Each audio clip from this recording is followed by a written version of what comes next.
kumene tafika kuti tikupatsireni zimene wachiwiri kwa mtsogoleri wa chipani cha Alliance for Democracy AFOD amene ndi Timothy Mtambo akufuna yankhule kwa atolankhani. Ine dzina langa ndi John Paul Kayuni, sindili ndekha kuno, ndi mzanga Christina Chota.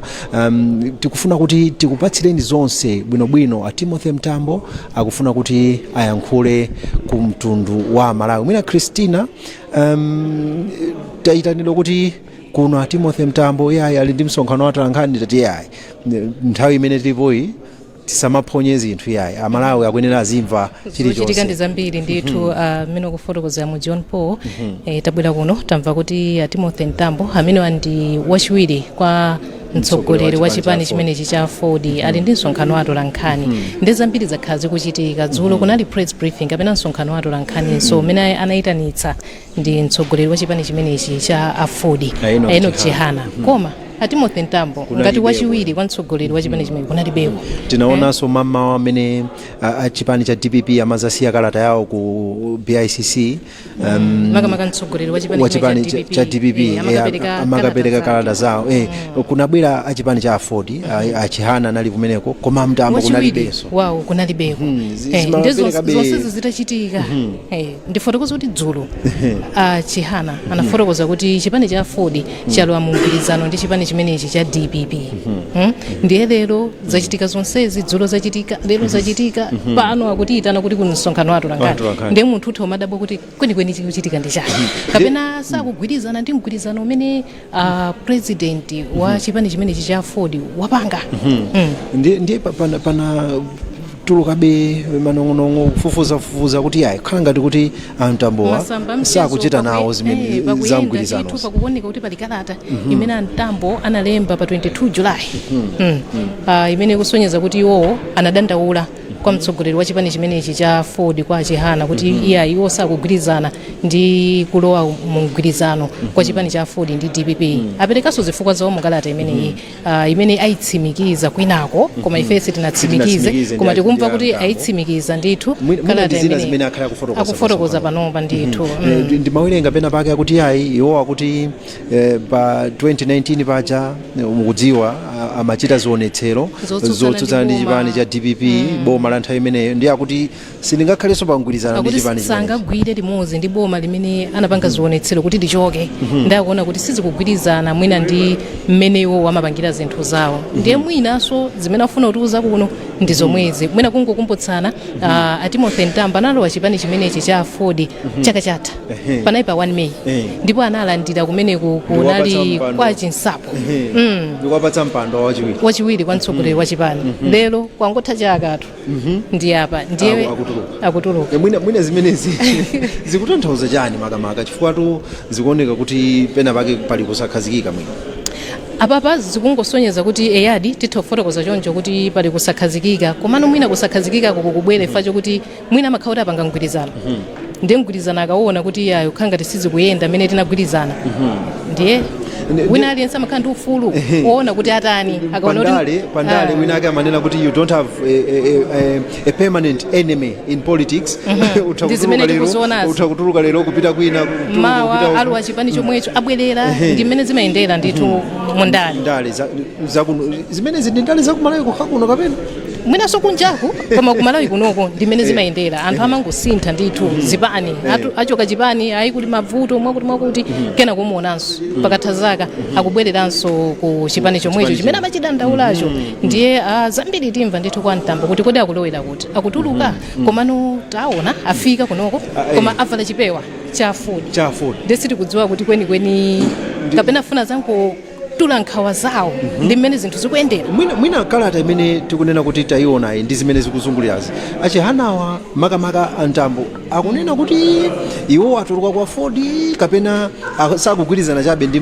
mgwirizano kutengera kalata imene tayionayi sakunena zokuti atuluka Ford koma akungofotokoza kuti iwo sakugwirizana ndi mgwirizano umene chipani cha Ford chalowa ndi chipani cha DPP sikuti atuluka iyayi koma angomulembera mtsogoleri wa chipani chimene achihana kuti ife tinagwirizana zakuti ndiye kulowa kwanu mu mgwirizano ndi chipani cha DPP kukutsutsana ndi nsanamira zathu kapena zimene tinagwirizana kalata ndithu sikufotokoza kuti ine ndatuluka kapena ndikulowera kwakuti ndiye tikhale tikumva koma kunoko abwera atavala chipewa cha Ford mwina Christina Ntambo analowa kwa Ford mujaona fotokozera ndikuwapatsa mpando umenewu ali ndi mphamvu Ntambo kunena kuti tisachite mgwirizano ndi uyu ndi uyu kutengera kuti ndi wachiwiri kwa mtsogoleri wa chipani umakhala ndi mphamvu ndingoganiza chabe kuti ndi munthu uyu ndiye wachiwiri kwa mtsogoleri wa chipani ndikuona Christina kuti Ntambo aja tsopano afika mchipinda chino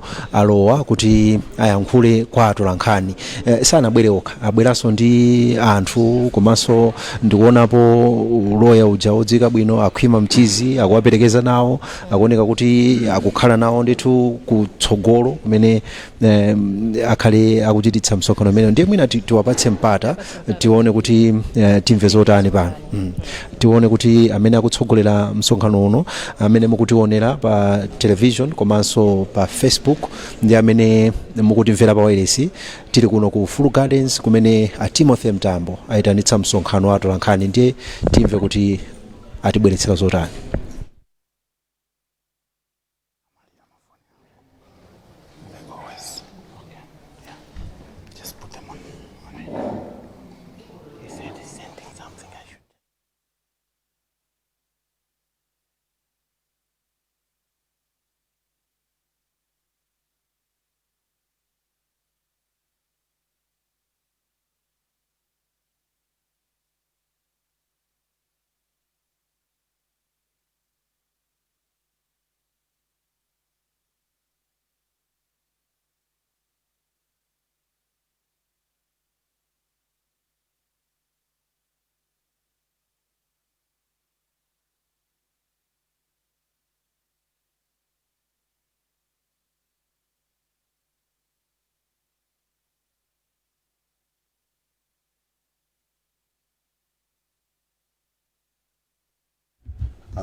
Comrade Timothy Ntambo, who is also the Vice President of the Alliance for Democracy, our Board of Trustees, who is also the RIGO Advisor and the Director of RIGO Team, the District Commander from the North, the media, or I can see Times, there is Runta, MBC, Zodiac, and all the media that is present here.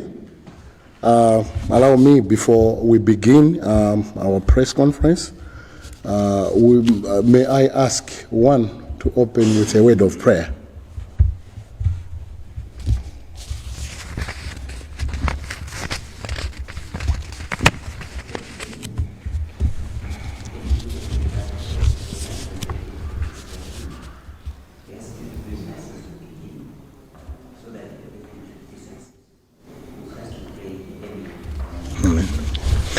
Thank you so much for the prayer. I think for the sake of the media knowing us, I would seek the safe introduction. I'll begin from that side.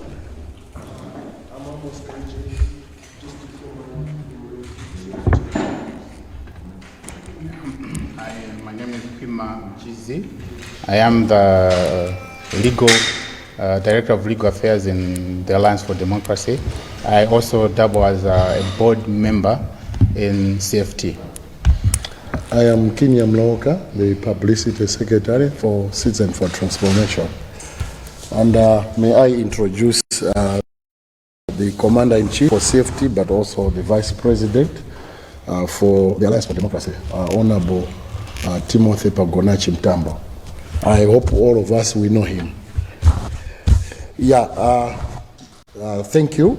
I don't know if the media, you also in the introduction should also be extended to you. Okay, fine. Yeah, thank you for that direction.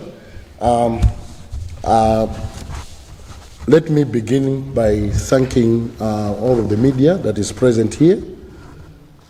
To all Malawians that are watching us, we are here for a purpose, and why we are here is to communicate to the nation on what has transpired in Alliance for Democracy, but also we as the Citizen for Transformation, what has happened to us. So that's why we are here. So I will not take much of the time, but to ask the commander-in-chief to read the statement that they are prepared, and then from there we'll only allow 2 or 3 questions. We don't want so many questions because of time. So let me hand over to the commander-in-chief, who is also the vice president for the Alliance for Democracy, Honorable Timothy NTAMBO. Thank you so much, Comrade Kinya Mroka, our legal director at the Alliance for Democracy, Honorable Counsel Kwima Mchizi, Murandire Ulemwanu, Comrade Kinya Mroka, who is the publicity secretary of the Citizens for Transformation, People Power Movement, London Uremwano, and Comrade Amos, who has also traveled the farthest to hear our district commander for Rompi. Members of the press, each one of you should understand that we appreciate your presence here and we don't take it for granted, because at a critical juncture like this one for our nation, we rely upon you to continuously remain steadfast informing our people on what is transpiring. Here is a statement that we have prepared, and there are many people behind this statement who should have been here, but the people that are around here, they are representatives of a number of people that are sharing the same concerns. Press briefing delivered by Comrade Timothy NTAMBO, the Vice President of Alliance for Democracy and the Commander-in-Chief of Citizens for Transformation, People Power Movement.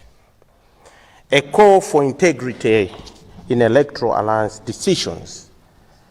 Why we, the people behind this statement, feel like we cannot work with the DPP, Democratic Progressive Party. Fellow Malawians, members of the place, ladies and gentlemen, good afternoon or good evening. Today, I stand before you not just a Vice President of Alliance for Democracy AFOD, but as a patriotic Malawian whose love for the country remains steadfast and unwavering. When I made a decision to join AFOD, I did so with full conviction and a sense of responsibility to support the party president, Honorable Enoch Kamzingen-Chihana, in the mission of rebuilding a party that was once at the front line of ushering democracy into this country between 1992 and 1994. I had faith in Honorable Enoch Kamzingen-Chihana's leadership, vision, and his relentless effort to reposition AFOD as a political force grounded in principles, integrity, and aspirations of the people of the Republic of Malawi. Today, I want to publicly acknowledge and congratulate Honorable Enoch Kamzingen-Chihana. His tireless work and dedication have yielded fruits for Alliance for Democracy. AFOD has risen from the shadows of political decline and is once again a party to reckon with in Malawi's electoral processes. From Karonga, Chitipa to Nsanje, from Mchinji to Likoma, the name of AFOD is being spoken again with respect, with hope, and with purpose. Mr. Chihana deserves immense credit for the revival of the Alliance for Democracy. However, even in the midst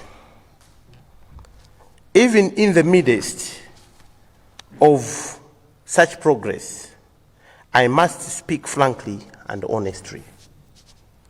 While I continue to respect and acknowledge the transformative leadership of our party president, I must express with great disappointment my firm opposition to the recent announced electoral alliance between AFOD and the Democratic Progressive Party for the 16th September 2025 elections.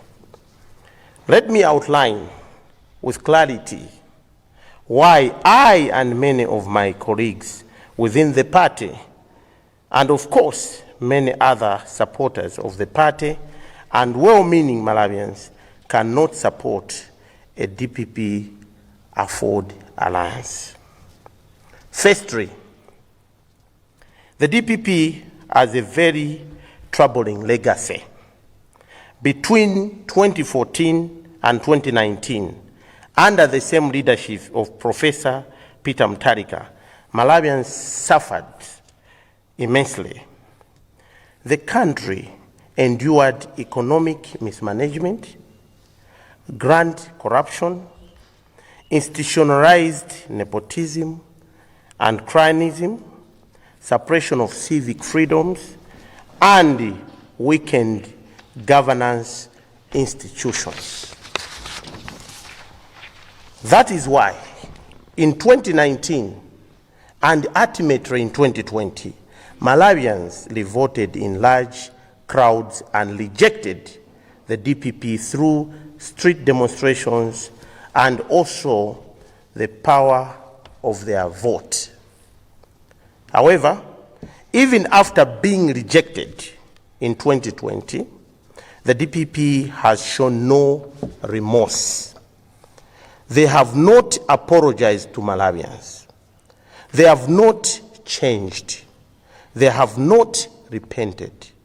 Instead, they continue to operate with the same arrogance and impunity.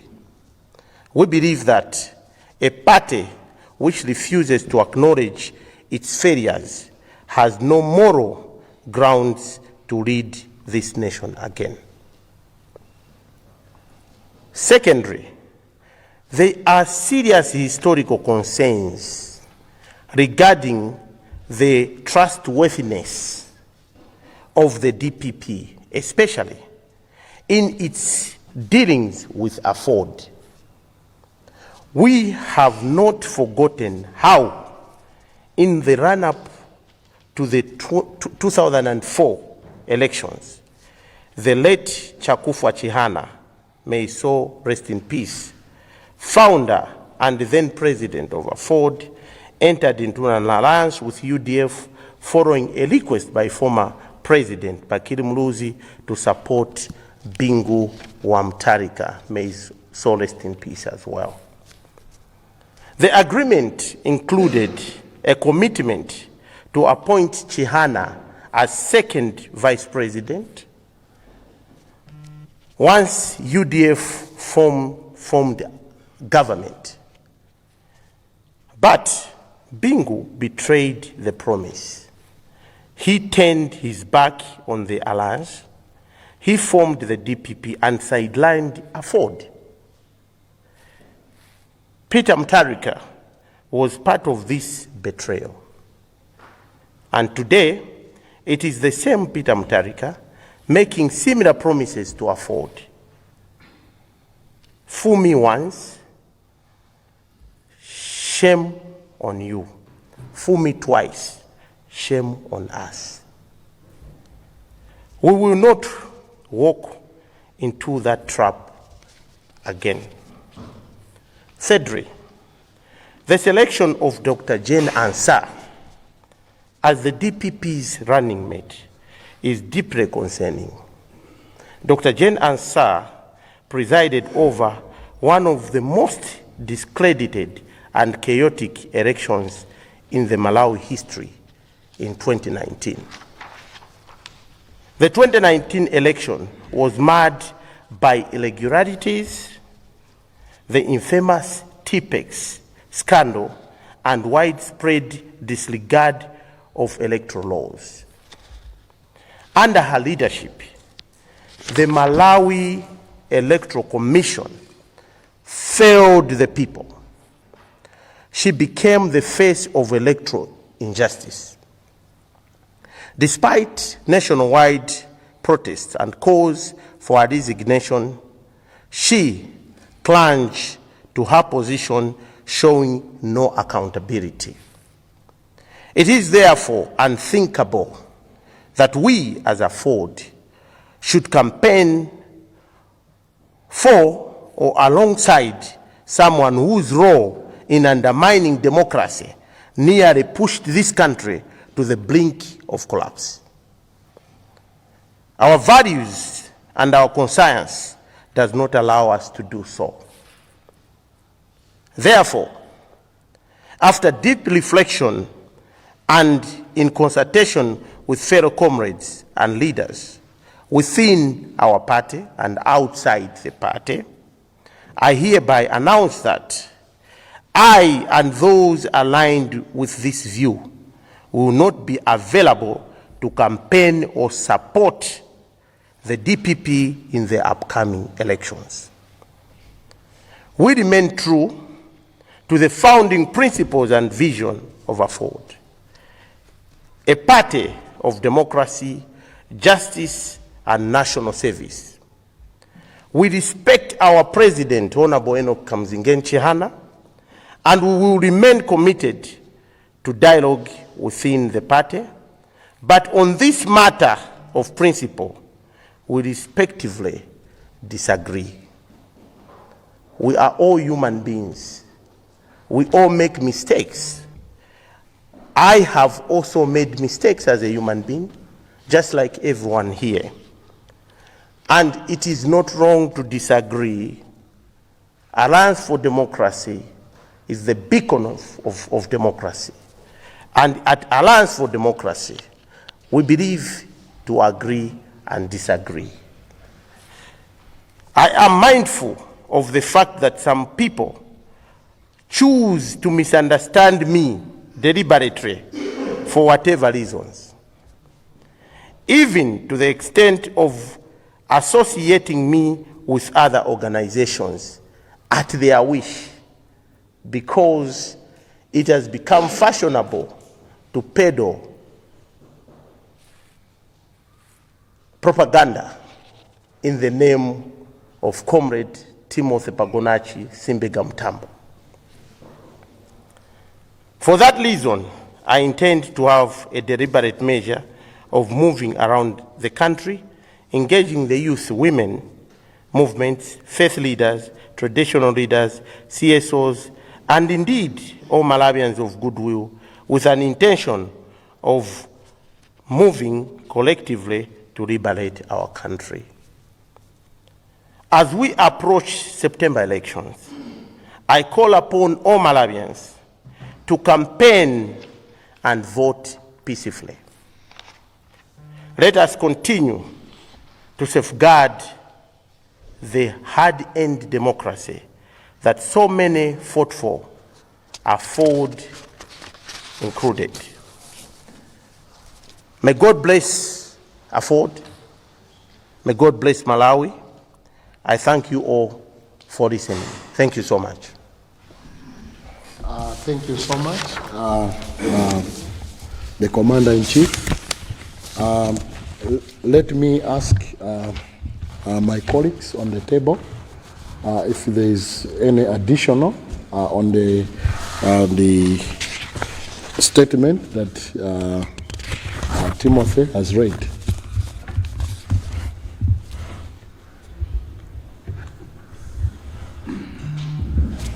Good evening once again. I'll make just one slight addition. It's something that might have passed by as Comrade was speaking, and it's the undisputed fact that the Alliance for Democracy is a collective unit, and if any collective unit is to go into any marriage or alliance with any other unit on the other side, the first consideration is its membership. I'm saying this because I was there, I've been there with Comrade. I know the story around Comrade and the DPP fraternity. It's something that we cannot gloss over. The way concerns from Comrade, which we made very clear as regards his relationship with the DPP. For some of you, you might remember an interview that was done last year. It should be in September, if I'm not mistaken, where the president of the DPP made it very clear about his reservations as regards working with Comrade NTAMBO. Now, that was brought to the attention of the leadership at Afford, because that's a very crucial issue. You cannot leave your vice president behind as you wish to get into marriage with another party. That has never been resolved. Comrade is here, I stand to be corrected. It has never been resolved, and up to date, we do not know the extent of, I would call it hatred, that some people might have towards Comrade. Again, I'm speaking this from experience because I know of the attacks, physical or otherwise, that Comrade went through, that were perpetrated by none other than the agents of the DPP. That I say again without fear of contradiction. Again, they've never come back to say, we petrol bombed your car at your own house. We are sorry for that, or things went wrong, can we come back together? That has never been done. And for us to sit here and pretend that that is normal, that then we can just allow things to go on, as we would say, that would simply forget is something that we find very hard to understand, and therefore we expected better in as regards the fact that Comrade has always been forthcoming. And some of you might have seen him at the Mlakwa Lomwe at one point. You might have seen pictures of him in a similar cap, rated APM. You might have seen that. I think all that was a goodwill, a show of goodwill from Comrade. That has not been reciprocated from the other side, and it's one of the concerns that probably Comrade has glossed over as he was explaining. It might sound personal, but it also goes to the root, as I said, of a party. A party is supposed to take care of its own members. If it cannot, then it becomes something that is divisive.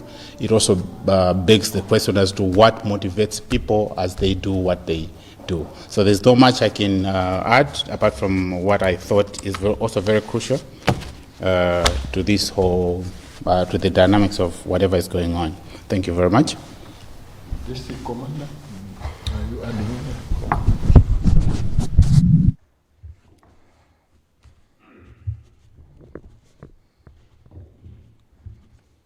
I think I'll speak Chichewa so that out there and have a say.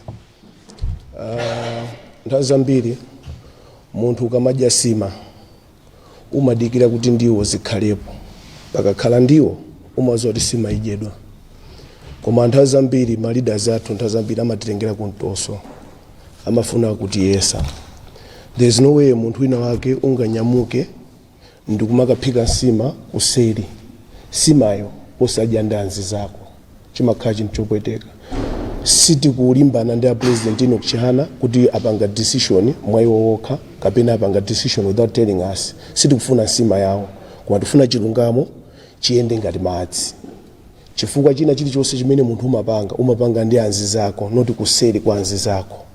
So ndi chinthu chokhumudwisa, ndi chinthu chopweteka kunena kuti ife tizoona leader amene timamudalira kuti ndi leader wathu, end of the day leader wathu ndimakapangidwa betray. Ndi chinthu chotipweteka kwambiri.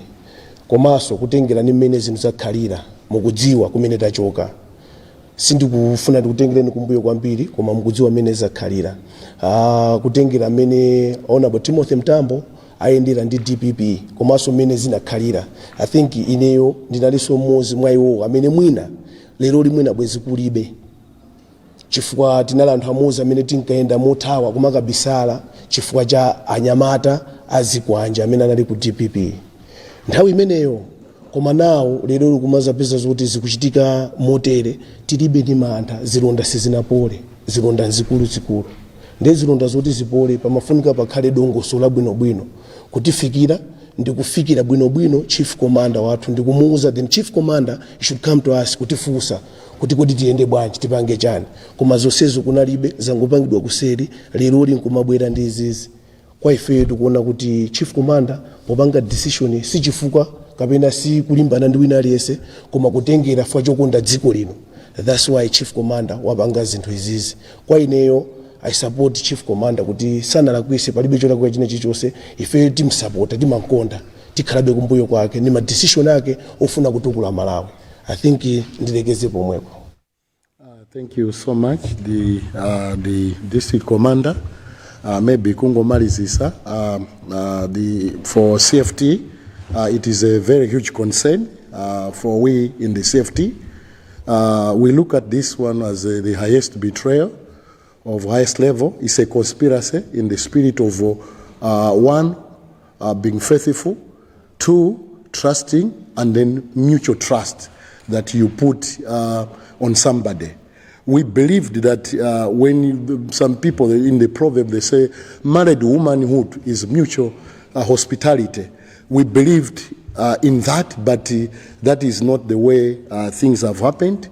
As a CFT, we signed an agreement between us and Afford, and that agreement was to strengthen Afford because I cannot hide. I've gone around the country and I know the weaknesses of Afford. I think some of you might be aware that it is like Afford, the power was taken back or it was sold by the same conspiracy plan by such alliances.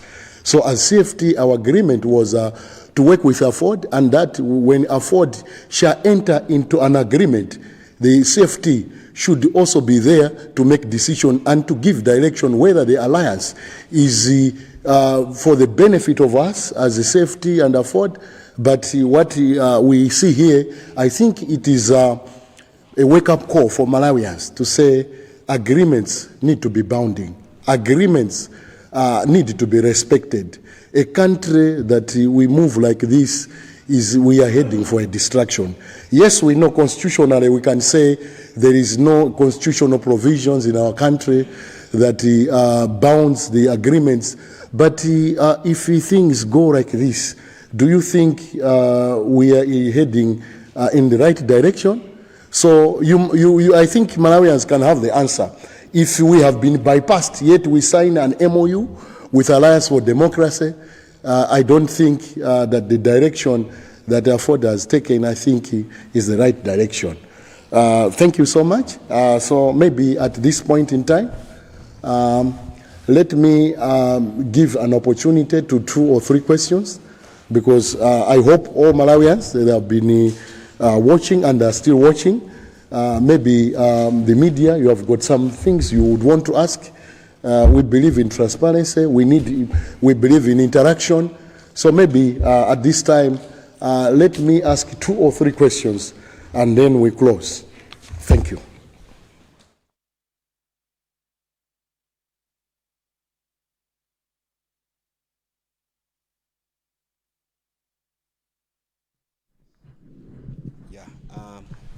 Dzina langa ndi Robert Mbetewa kuchokera ku World Summit. Timafuna timvesese ndinu Vice President wa chipani cha AFOD. Padakali pano position yanu ndiyo chani? Mwatuluka mu chipani cha AFOD. Zomwambiri. At least yakamayankha zikhale kuti mafuso alipo angapo.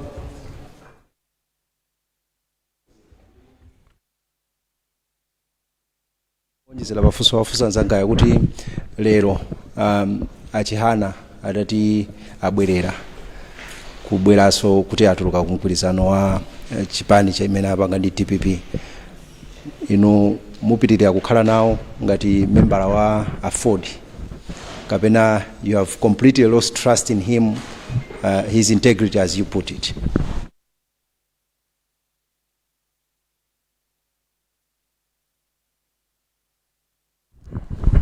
Ine dzina langa ndi Ronald Judge kuchokera ku KOMA Synod Radio.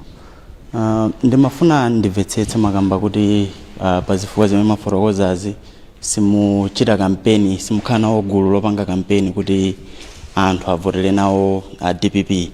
Ndimafuna ndimvetsetse pamene kuti ndiyeno muchite kampeni kuti anthu avotere ndani pa zisankho za pa 16 September.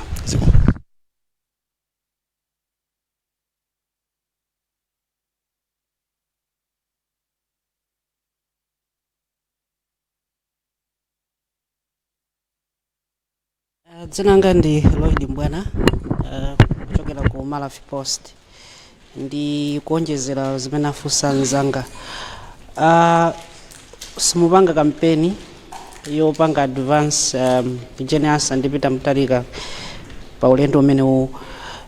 Inuyo zikakhala kuti mmene zachitikira kuti mwina AFOD kudzera mutsogoleri wa chihana apitirabe chonchi, muli ndi malingaliro oti mwina ndi chipani chimene mukhoza kuchipanga endorse kapena zitani kutsogolo kutengera kuti ngasi ndi decision imene mtsogoleri wa chipani wapanga, komanso zinatheka bwanji kuti decision iyi ipangidwe inu kusiyani kumbuyo potengera kunena kuti inu ndi wachiwiri wa chipanichi? Mukuona ngati kuti mwina si mnatengedwe ngati ofunikira kwambiri zikomo?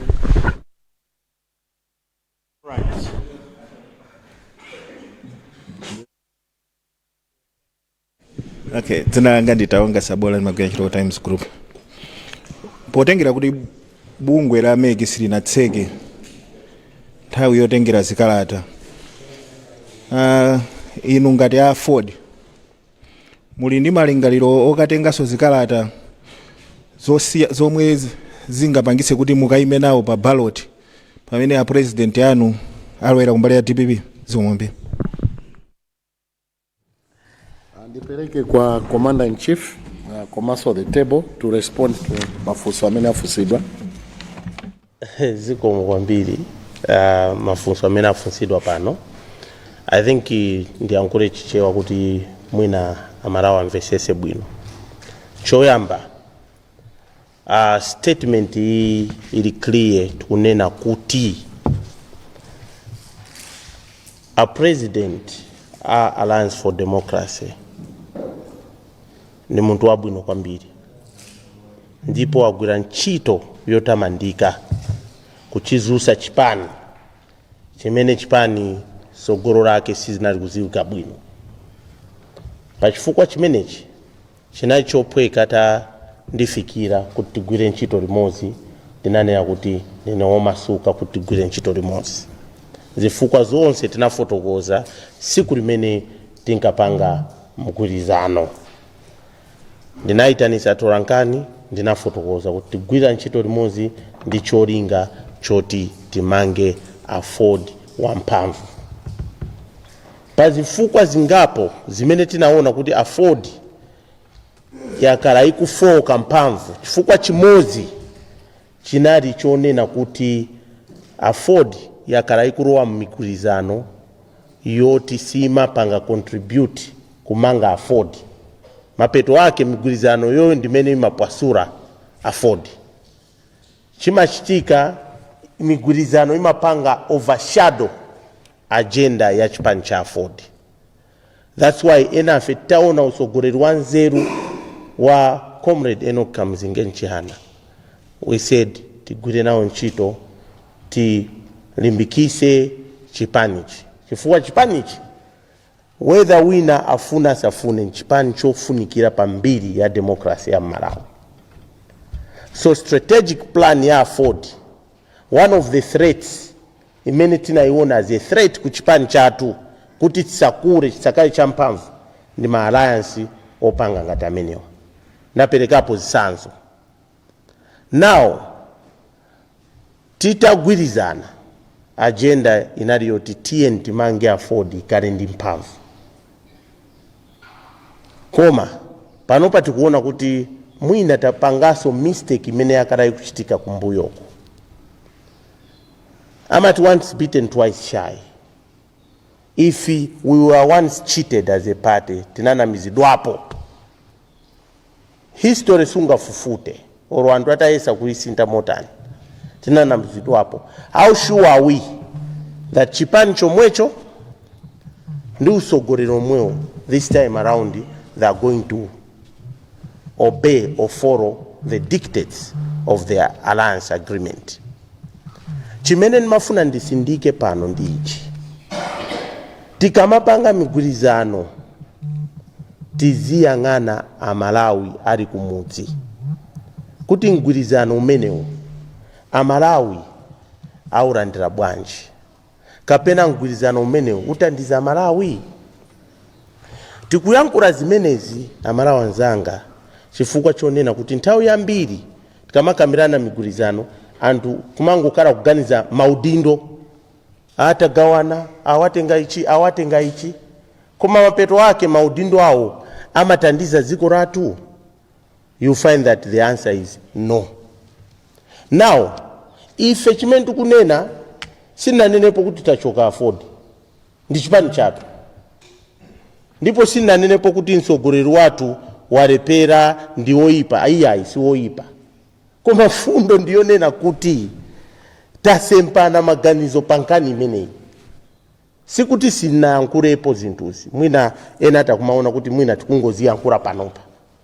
Inside takhala ndikuyankhula kuti mwaine mumene ndikuziwira this is not a go zone, this is not right. Chifukwa chimene ndikunenera izi tonse amalawi tikuziwa 4 years ago 5 years ago anthu anadandaula zinthu zambiri zinasokonekera muziko muno.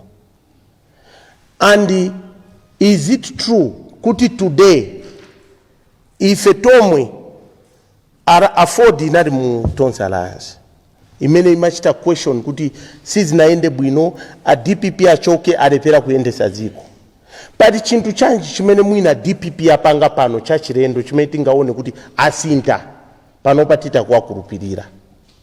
Izi ndimafuna anthu amvesese sinkani yodana ine nanena kale even ku press conference ya ku convention ya Ford nanena kuti ndilibe chifukwa ndi munthu, ndilibe chifukwa ndi DPP, ndilibe chifukwa ndi president wa DPP, and nkhondo tinamenya mu 2019 sinali personal. Panali zifukwa zimene tinapangira choncho cha Malawi. And chifukwa chimozi ndichoti my Jane answer anaononga zisankho. Zisankho zinapezeka ndi TPEX. Nanga zinthu zikaonongeka kapena zinthu zikabedwa kuyankhulapo ndi mlandu. Amalawi, they are the best judges. Now, inuyo can you imagine Amalawi anzanga? No se kumene muli. Come in my shoes. I led the struggle and I faced my challenges ambiri. Misampa yoti andipe yosiyana siyana. Koma Mulungu kumwamba aliko ndili moyo paka na lero. Now, agenda asa umwe ajamene timati mwaononga zisankho. Ine Timothy Mtambo ndi parade ndikuti John Ansa muvotere. Anthu azanena kuti ndine ndani. Ndazungulira mutu kapena ndikuganiza. Pachilungamo zinthu tiziziona mwa chilungamo. If DPP for example anabwera kwa Malawi kuti Malawi tili pampando zakuti tinayendesa bwino kwambiri, ndipo mkatipa sampata tizapitiriza. Tili pampando zakuti siti nachite bwino pepani Malawi, mkatipa sampata izi tizapanga bwino. Pachizungama tili mosifu. Then tikananena kuti anthu aja ndi omwe aja, ma player ndi omwe aja ankasewera mpira. Koma avomereza kuti sizinaende bwino. Koma pano kutiuza return of proven leadership. So does it mean that Amalawi anala kuisa kunena kuti DPP alepera kuyendesa ziko? Answer yoyo atakuyanka Amalawi paoka. Now, I don't want to go down in the history of this country as a figure that contradicted himself. That 4 years ago, I said they have failed to deliver. 4 years later, they have not changed players, they are the same players. They have not presented any new serious agenda. If we were to ask ourselves as a Ford, what agenda has DPP presented now? No. Zina la kuika kuma papa yes, mwabwera ndi moto. Maybe Malawians are the best judges. Mwina mwamvako ka agenda kuti ineyo sinanze, but it is on principle. And sisi kutantauza kuti ife tukunena kuti afford isapitilize zimene kupanga. Si majority rule. Kunali neki andambile anati tugwizana nazo. Tikumvana? So, the few, bwino wa democracy, imaremekeza the majority, ndipo imaremekeza the minority, kuti naonso ma views yao ayankure. Ineo ndinaona ndia zinzanga hao, kuti tiyankure, pamawa muzidabo kuti mwina bwana atu, alindi guru la DPP, ife paribe muzidi, chikuchitika nchani. Paja propaganda ndomati, they are not seeing eye to eye, ayambana. Ine president ndine sit na ambane china chiti chonse. Ndima atenga ngata chimwene anga, andi pandare ndima punzira zinthu zambiri kwa iwo. Koma lero ndimangofuna ndinene kuti pankani yogwira ndi DPP inesi ndigwirizana nazo. Chifukwa DPP ndiyo mweija. Mwina kana gura ma players abwera kwa nyuwani. Kanane kuti kwa bwera nyuwani. Lero rino taonaso kwa bwera comrade Jane Answer. Amene nditu oro mwana wangono mkamufunsa maziwa ati kunari mavuto kuno. Tinata andrama zankani zisango ziwiri chifukwa zisango zatu anapa TPEX. So nimafuna timvesesane kuti ifeo tilibe option enata muta kufuna ndani chifukwa antu mmakonda kutiika maunkamwa kuti ngataka na A which means therefore B. Pano ife sitina nenepo kuti tukufuna wina wache. Chimene timafuna is to have a strong afford to support agenda ya president watu ayenda dziko lonse kulimbikitsa chipani. Chimene tikufuna to have my MPs amphamvu ku afford oti azitandizira ku parliament ngati mmene afford inalipo yambirira. Ndawa ukamanena kuti simpanga campaign for our mpangira campaign ndani? Ma MP afford aliko. Akatifuna makansala ma MP tizipita. Si ya president atusa kuima pa president. So panopa tasala ndi makansala ndi ma MP oti tita kupanga campaign. I think he council mwina mutakaa ndizi wizi tatu sonjezera. Zikoma. I think Zambi's the only points that I would raise is I think there was a question. I think the last question was are you then going to collect nomination forms and is anyone going to stand? There is only one president in the Alliance for Democracy and we respect that. We have a constitution and as Comrade has put it, we are a democratic party. I think one of the first. That name is just not there on paper, it's on the ground, and that's why maybe in other parties you wouldn't find people that would come out in the open like we've come out to contradict their leadership on a position. In Afford we are able to do that. We're able to do that because we understand that our president as well respects the values of democracy. So our party is built on that. We are not intending in any way to have a coup. To take over the leadership of Afford. No, Afford belongs to us all, but one leader at a time, that's what they say. Yeah. And our leader as of now is Honorable Chihana, and we respect him for that. We will continue respecting him for that, for who he is and for what he's done for the party. So there's nothing like anyone is going to stand. If the president has chosen that he is not going to stand, and for good reasons, nobody else is going to stand because nobody else has mandate to stand on behalf of the Alliance for Democracy. I think I wanted to clarify on that one. Yeah, thank you so much, Council. I hope we have come to the end of the presser. I hope you will do an interview, I think after I leave. So let me once again thank the whole media team for being present in this press conference. I hope Malawians, they are communicated the message that was brought here by Honorable Timothy Pagunachi NTAMBO. Let me also thank the team from Afford and then from CFT for availing into this press conference. Once again, thank you so much, the media, for being present, and the whole team from Afford and CFT.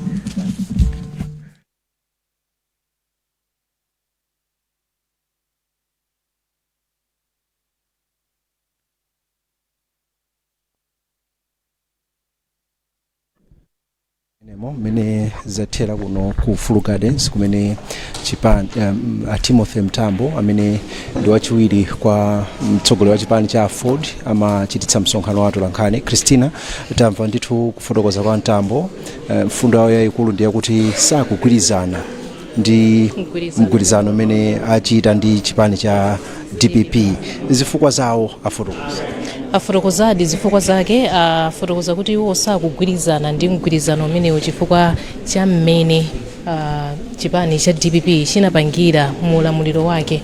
Akuona kuti iyayi nthawi imeneyi anazunza Malawi, kufotokoza mawu amene NTAMBO afotokoza kuti ayi DPP nthawi ya ulamuliro wa DPP anthu anavutika, kunali umphawi, boma silimayenda bwino, governance sizimayenda bwino ndi zina zotero, ndithu kuti zinthu sizimayenda bwino mboma. Ndakuona kuti mgwirizano sungapindulire, anthu sangabwererenso kupitanso ku boma lotsogozedwa ndi chipani cha DPP mokhala mu mgwirizano ndi chipani cha Afford. Ndi mmene afotokozera kuti iwo sakuona kuti sakugwirizana ndi mgwirizano umene chifukwa chakuti mbuyo muja mu chaka chimenechi cha 2019-2020 ankapanga zionetsero zimenezi ankatsutsana ndi boma lomwelo, ndipo pano sangabwere kuti iye ndigwirenso ntchito ndi boma limene ndinalichotsa, limene ndinkatsutsana nalo, limene silinkayendetsa zinthu bwino.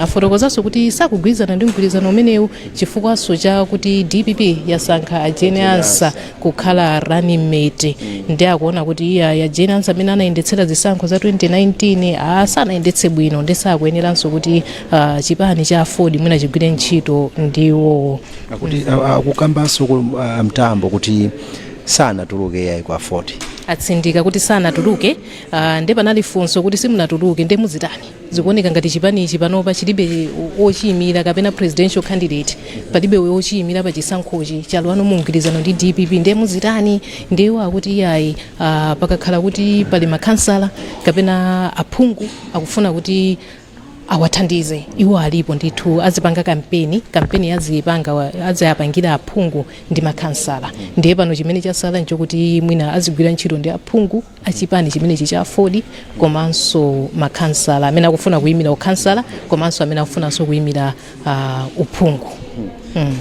Zikomo kwambiri Christina chifukwa chotambasula ndithu zimene akamba a Timothy Mtambo ndi menemo mene timalizire motero kuno ku Full Gardens kumene Timothy Mtambo wachiwiri kwa mtsogoleri wa chipani cha Ford anachititsa msonkhano wa atolankhani kufotokozera ndithu zifukwa zawo zimene sakugwirizanirana ndi mgwirizano umene chipanichi chachita ndi chipani cha DPP.